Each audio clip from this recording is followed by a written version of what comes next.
Some phrases in English are so common that you cannot function without them. You have to know them. You have to use them in everyday conversation. There's no running away from them. So here are some English phrases for everyday conversation. Number 1, never mind. This phrase is used to tell someone not to worry about something or to disregard a previous statement. For example, I thought I lost my wallet, but never mind, it was in my bag all along. When I coined the phrase in How to Eat about something entirely other, but never mind. Number 2, that makes sense. This is a phrase used to acknowledge that something is logical or understandable. For example, after you explain the plan, that makes sense to me now. But you can also use it in a slightly different way. Let's say your friend explains how a piece of software works. And so then you say, oh, okay, that makes sense. It's a race to the bottom when you compete on price.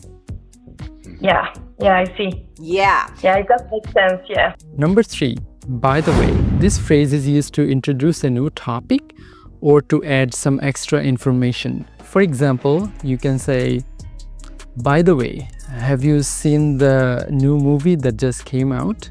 Let's say you were talking to a friend of yours and you were talking about higher education abroad. You are describing which universities you've applied to so far, and your friend is also telling you about the universities that he has applied to. And suddenly you remembered that you watched a movie last night and you mentioned it. So you say, by the way, have you watched the new movie that just came out? It's interesting that I'm here in Luxembourg because my grandmother was born not too far from here in Berlin, Germany. She's 96 years old, by the way, and she said, Thai. Number 4, at the end of the day. It means after all the factors have been considered. For example, at the end of the day, what really matters is that we enjoyed ourselves. Imagine that you had a picnic and in the picnic some untoward incidents happened. Not everything went to plan, but overall it was good. It was an enjoyable experience. Why? Because you managed to enjoy yourselves.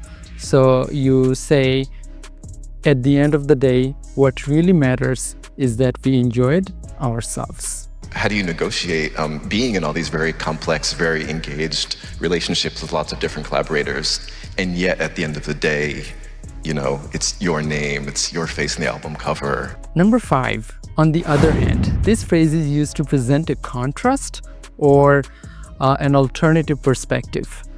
For example, the smartphone offers a sleek design and impressive features, but on the other hand, its battery life is not so strong. It's very important that we distinguish liberals and conservatives on the one hand and revolutionaries and reactionaries on the other hand. Number 6, for instance or for example, this phrase is used to add an example to illustrate or support your point. For example, you can say, there are many activities to try here. For instance, cycling and hiking. It means you can selectively reveal the different attributes about you that help facilitate trade or interaction. For instance, that a government issued you an ID. Number 7, all of a sudden. When you want to describe something that happened suddenly and without warning, you can use this phrase, all of a sudden. For example, we were chatting happily when all of a sudden the lights went out. So the action of the lights going out, it was so unexpected. So you use the phrase all of a sudden. All of a sudden, the lights went out. We get to the receptionist and we say, we're here for the lunch. She motions for us to follow her. We walk through a series of corridors, and all of a sudden we find ourselves in a stark room. Number 8, in other words, this phrase is used to rephrase something in a simpler or clearer way. For example, he's so frugal. In other words, he always finds ways to save money. Now, that would result in a $100 contribution from each American. In other words, 30 cents a day. Number 9, as a matter of fact, This emphasizes the truth of a statement, often used to add a surprising detail. For example, I've been busy. As a matter of fact, I've finished the report that you need. So the fact that I've finished the report is the surprising detail. There are going to be times where you're disagreeing. There's going to be conflict.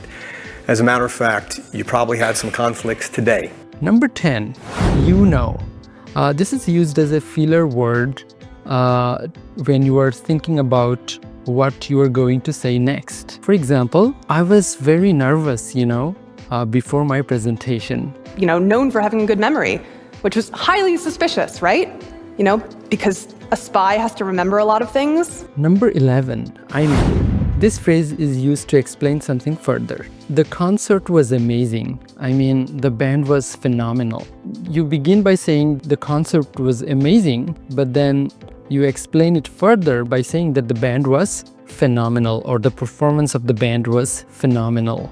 Number 12, at least. This indicates a minimum amount or number, or it can mean a positive aspect despite a negative situation. For example, this task will take you at least 40 minutes. And another example, we might be late, but at least we managed to arrive here safely. So the negative situation is that we are late, but despite the negative situation, the one positive aspect is that we arrived here safely. Number 13, out of the blue. Something happening unexpectedly without warning. For example, he called me out of the blue after years of not speaking. Number 14, come on. This is used to urge someone to action, to urge someone to do something. For example, come on, give it one more try, you can do it.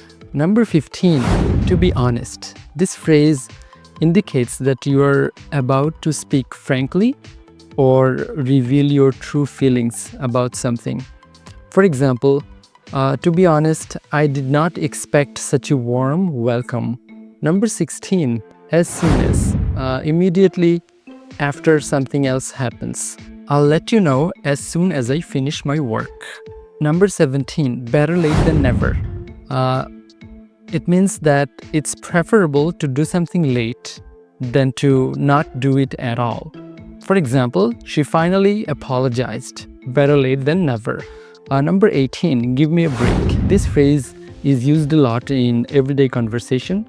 This is said when you want someone to stop doing something or saying something because you find it annoying. For example, when his friend started criticizing him without knowing the full story, his friend said, give me a break. I've thought this through. Number 19, no worries. This is a reassuring phrase, meaning that there's nothing to worry about. For example, no worries about the mistake. We all make them sometimes. Number 20, by all means. Encouraging someone to do something, giving them full permission. For example, if you want to join us for dinner, by all means, please come along. If you've learned something new, please like and subscribe. Thank you.